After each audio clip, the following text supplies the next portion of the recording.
Olá, alunos. Tudo bem? Meu nome é William. Hoje eu vou auxiliar o professor Aldo aqui num conteúdo, né? Vamos falar um pouquinho sobre algumas coisas que a gente vê no nosso cotidiano, né? A física no nosso cotidiano. E vamos ver alguns efeitos, alguns fenômenos físicos que a gente vê aí e às vezes nem dá muita bola, não sabe o que é. Então a gente vai tentar explicar esses fenômenos, né? Então vamos lá. Um dos fenômenos interessantes que a gente vê no nosso dia a dia é o que são miragens, né? O que é uma miragem? A gente vê, muitas vezes, e não entende o que acontece. Por exemplo, como vemos na primeira imagem aqui, ó, a gente vê que a estrela praticamente desaparece, né? Ela fica na cor do fundo do céu aqui. Então, isso dá a impressão que a estrela acaba, né? Ela desaparece do nada, assim. Então, às vezes as miragens podem ser perigosas também. Por exemplo, olha na imagem 2. Aqui, ó, a gente consegue ver um reflexo aqui, consegue ver a mata aqui do lado, consegue ver algumas coisas. Olha aqui novamente. Aqui também, a gente consegue ver a mata do lado, parece que a estrela some, né? Vira um mato. Isso é devido a alguns fenômenos físicos, né? Que acontecem, e a gente vai estudar eles hoje. Primeiro a gente vai falar sobre as miragens, né? Tem um outro fenômeno também que é bastante interessante, acho que boa parte de vocês já devem ter visto no cotidiano de vocês, na vida de vocês, que seria a questão das luzes da cidade. Vocês já viram quando vocês sobem para algum lugar muito alto, ou vocês estão, por exemplo, afastados e vocês conseguem ver as luzes da cidade? Aí vocês veem as luzes todas trêmulas. É que nem o vídeo que eu vou mostrar aqui agora. Esse vídeo foi filmado a uma certa distância da cidade. Olhem as luzes, olha como que elas ficam cintilando, elas ficam tremendo. Tá vendo? Elas ficam piscando. Por que será que isso acontece, né? O que tem a ver os dois efeitos? O efeito da miragem com o efeito da cintilação das luzes. Por que será que isso acontece? Né? Então, hoje, a gente vai ver os princípios físicos por trás disso daqui. Por que essas coisas acontecem. E a gente vai começar a entender fisicamente o que está por trás disso daí. Beleza?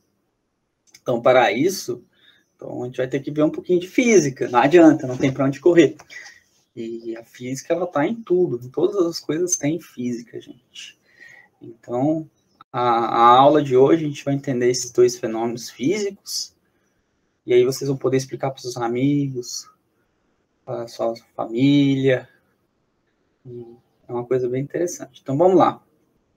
Começar a entender isso aqui, como que funciona. Primeiro, a gente tem que saber o que envolve esses fenômenos. Ambos eles envolvem o nosso ar, né? O ar da atmosfera nossa, que é composto basicamente de oxigênio, né? Gás oxigênio e gás nitrogênio. Então, ele é um dos componentes dos dois efeitos. Então, para isso, vamos tentar entender alguma coisa. Um dos conceitos que é importante, que é a densidade do ar, né? O que seria a densidade do ar? A densidade do ar, nada mais que é, matematicamente falando, que é a massa sobre o volume. Então, a minha densidade, ela depende da massa e do volume, sendo que a massa, ela é dada em quilogramas por metro cúbico. E o que isso interfere? Como vocês já devem ter estudado, corpos que têm menor densidade, líquidos, qualquer coisa com menor densidade, eles ficam sobre os líquidos que têm maior densidade. Então, se eu tenho uma menor densidade, eu vou ficar acima do líquido que tem maior densidade. Por exemplo, quando você está no mar e você boia, a água do mar tem uma densidade mais alta, você tem uma densidade menor. Então, você tende a ficar flutuando sobre a água do mar. A mesma coisa acontece com um balão de ar. O balão de ar, o ar que está aqui dentro, ele é menos denso do que o ar que está fora dele. E por essa densidade dele ser menor, ele tende a flutuar, ele tende a ficar acima do ar mais denso. E por que isso acontece? Isso acontece devido à temperatura do ar. Nesse caso, quando ele aciona aqui a labareda ela aquece o ar que está aqui dentro. O ar que está aqui dentro fica menos denso. Em outras palavras, quando a temperatura aumenta, a densidade diminui. E quando a temperatura diminui, a densidade aumenta. Então, eles são inversamente proporcionais. Então, quando um aumenta, o outro diminui. Esse é um efeito importante, vocês devem saber ele. É um efeito que vai ajudar a gente a entender todos os fenômenos físicos que a gente viu até aqui. Que seriam da miragem e das luzes ficarem piscando também. Bom? Então, a gente sabendo disso daqui, então a gente já sabe explicar o que acontece no balão, né? O ar aquece, quando o ar aquece, o ar aquecendo, ele fica menos denso. Por ele estar menos denso, ele vai ficar acima do ar frio, ele vai empurrar o balão para cima. Beleza? Isso é importante. Isso também acontece nas brisas do mar. Não sei se vocês já foram para o mar, já viram como é que funciona, né? O que acontece no mar? No mar, por exemplo, nesse horário aqui, quando amanhece, a areia do mar, ela aquece mais rápido do que a água do mar, beleza? Quando a areia aquece, a sua densidade, por esse volume aqui, ela diminui. Por ela diminuir, o ar frio que está aqui, ele tem uma maior densidade e empurra esse ar para cima. Então, ele sobe. Aí, por isso que você sente aquela brisa vindo do mar para você. E esse efeito também é visto no ao contrário, né? Por exemplo, quando temos... vai anoitecendo, né? Anoitece. O que acontece? Quando anoitece, a terra, né? Ela tende, a areia do mar, no caso, a esfriar mais rápido que a água do mar. Então, a quantidade de ar que estaria aqui nessa segunda imagem aqui, a densidade aqui seria maior que a densidade do mar. Então, o ar que está aqui frio, ele vai tender, ele vai em direção ao mar. Então, você sente a brisa, um efeito ao contrário.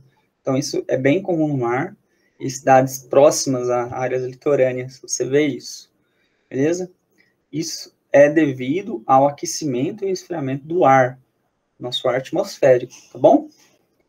Para a gente entender aqueles fenômenos, a gente vai precisar de compreender outra coisa que é um pouquinho mais chata, mas também vocês vão tirar de letra. E eu também não vou aprofundar tanto na matemática, mas sim na parte teórica, de vocês compreenderem o fenômeno, tá bom? Então, a próxima parte que a gente vai estudar é o índice de refração, pessoal. O índice de refração, ele é a velocidade da luz sobre a velocidade da luz no meio. Por exemplo, se a luz está no ar, ela vai ter uma velocidade no ar, que é, nesse caso aqui, ela é quase próxima à luz. Como vocês podem ver aqui, a 15 graus Celsius, a gente tem que esse índice aqui é 1,00305. Então, ela é quase próxima à velocidade da luz.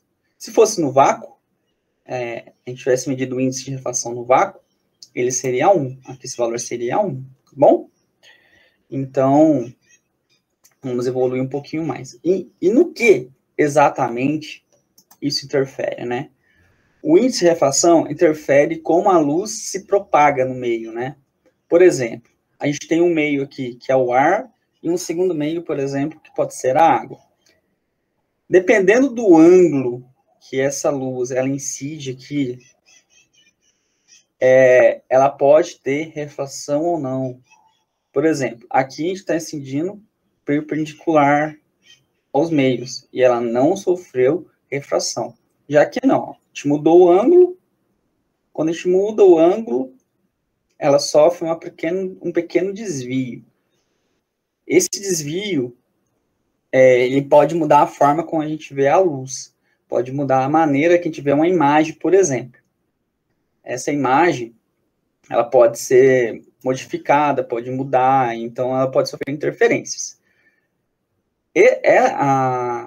Se a gente for analisar aqui,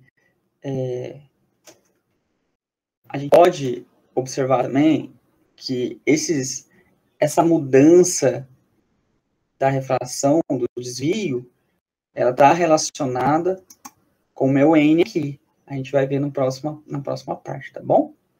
Ó, vamos dar um exemplo aqui para vocês verem. Quando o índio ele vai pescar, por exemplo, o que ele faz? Ele tem que ter uma noção, quando ele olha para a água, aquela imagem que ele está vendo do peixe não é a imagem real, é uma imagem criada, é uma imagem projetada por causa dos desvios da luz, que ela passa do meio da água para o ar. Então, ela sofre um pequeno desvio.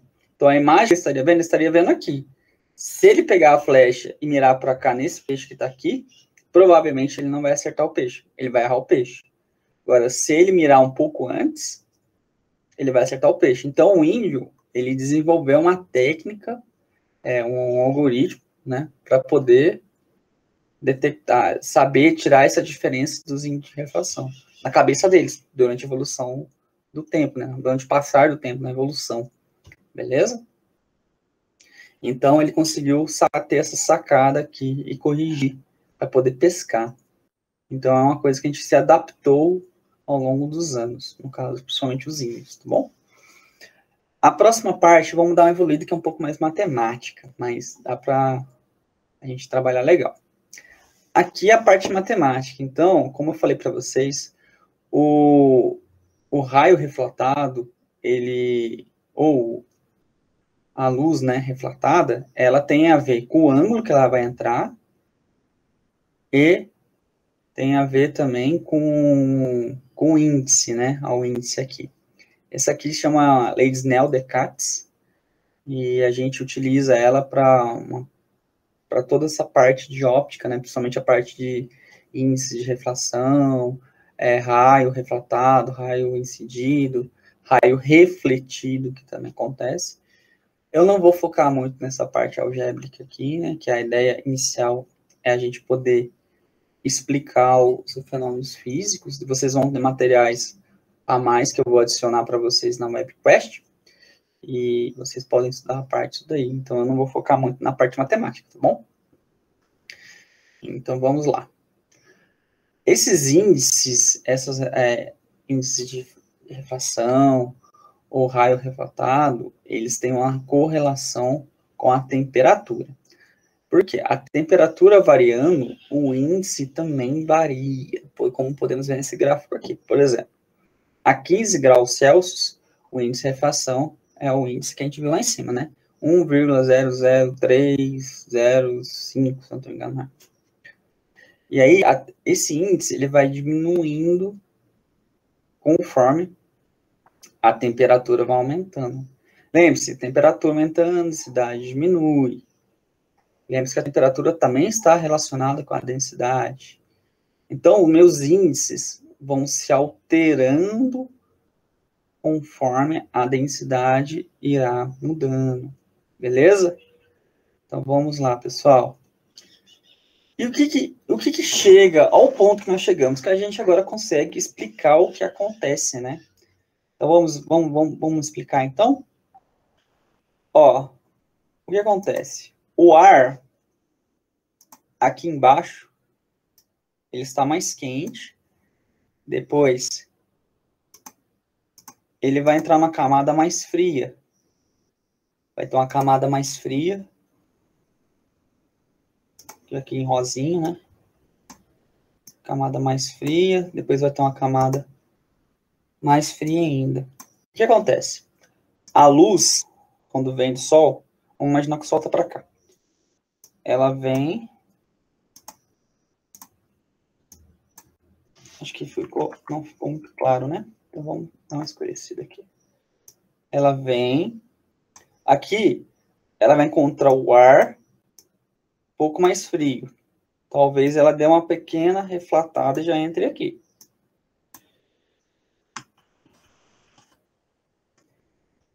Então, pessoal, o que vai acontecer? a luz que vem do Sol, ela vem, aqui ela vai ter uma pequena mudança no índice de refração. Ela vem e vai mudar um pouquinho o seu ângulo. Então, aqui já tem um outro ângulo. Aí ela vai passar por aqui de novo de um meio para o outro. Ela vai e encontra outro meio mais quente. Então, ela vai mudar de novo o ângulo. Por exemplo, aí quando ela chega aqui embaixo, e ela encontra outro meio mais quente ainda, vamos dar um exemplo. Aqui está bem mais quente. Aí ela pode ser totalmente refletida. Ela vem e vai para cá. Então, quando a gente está olhando de uma certa distância, X, vamos dar um exemplo, tá aqui, a gente está aqui, olhando daqui. Quando a gente olha daqui, a gente vê essa miragem aqui. Então, em outras palavras, isso aqui nada mais do que é a reflação do céu ou das coisas que estão do lado. Nesse caso aqui, ó. Aqui a gente pode ver que tem os matinhos, né? Ó. Tem os matinhos que ficam aqui.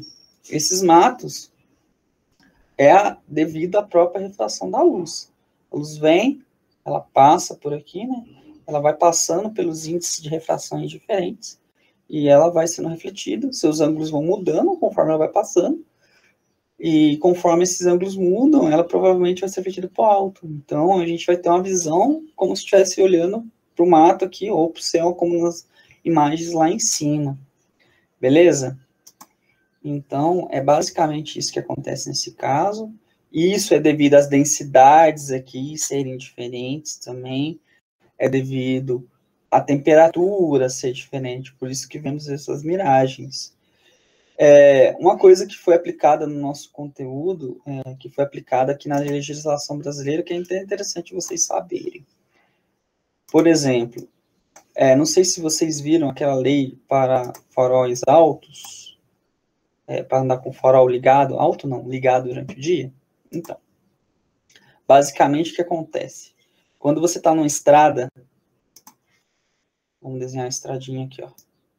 Aí você vai e entra num pequeno declive, né? A estrada vai e entra em um pequeno declive. Você sobe. Por exemplo, você está no carro aqui. E você vai fazer uma ultrapassagem. Da estrada. Se você estiver dentro desse declive aqui, o que acontece? Dependendo do ângulo que vocês verem, vocês são ocultados por uma miragem. E a miragem vai tampar vocês aqui assim, ó. Vocês não serão vistos pelo carro que está vindo desse lado aqui.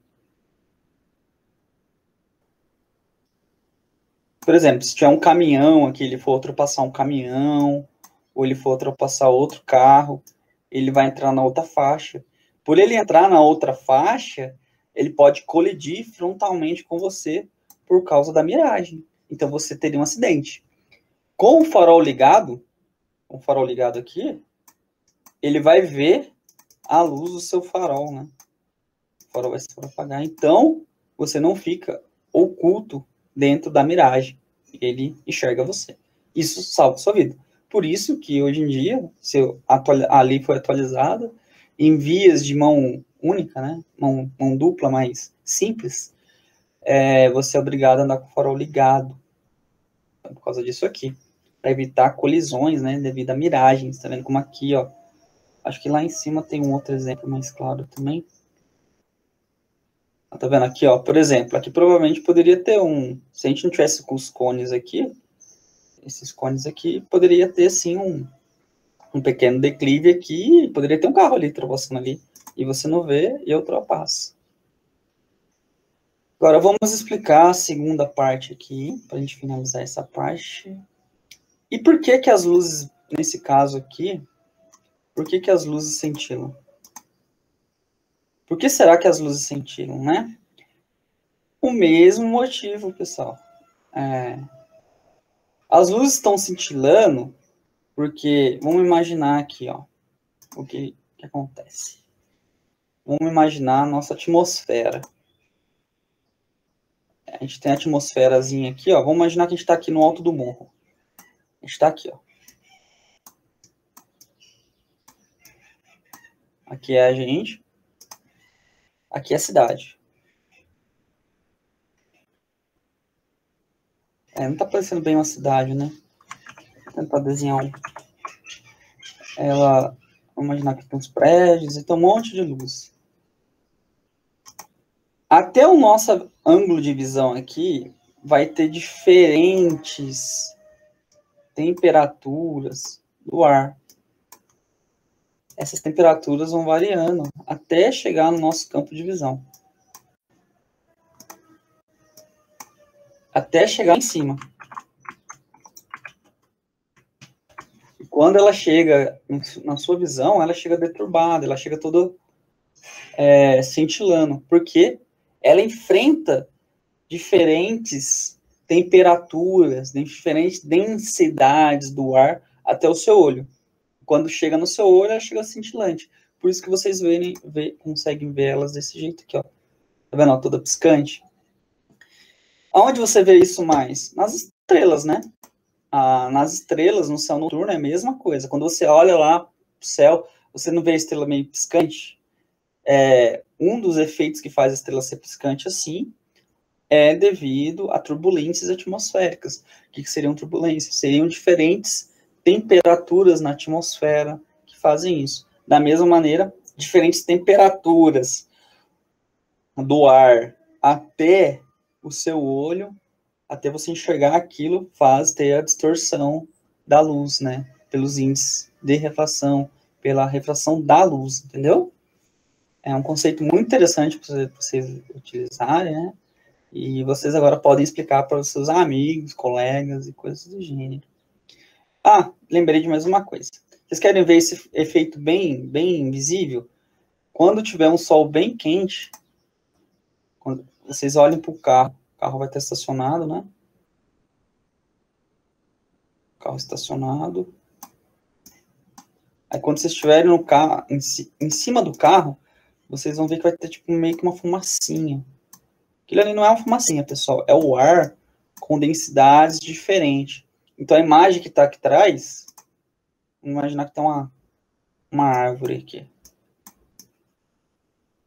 Essa árvore, vocês vão enxergar ela meio balançando, assim, meio trêmula, da mesma maneira que vocês enxergam a cidade. É porque o ar aqui também está em temperatura diferente. Por exemplo, o ar mais próximo dessa parte do carro está bem mais quente. Aqui um pouco mais frio, aqui mais frio, mais frio, mais frio.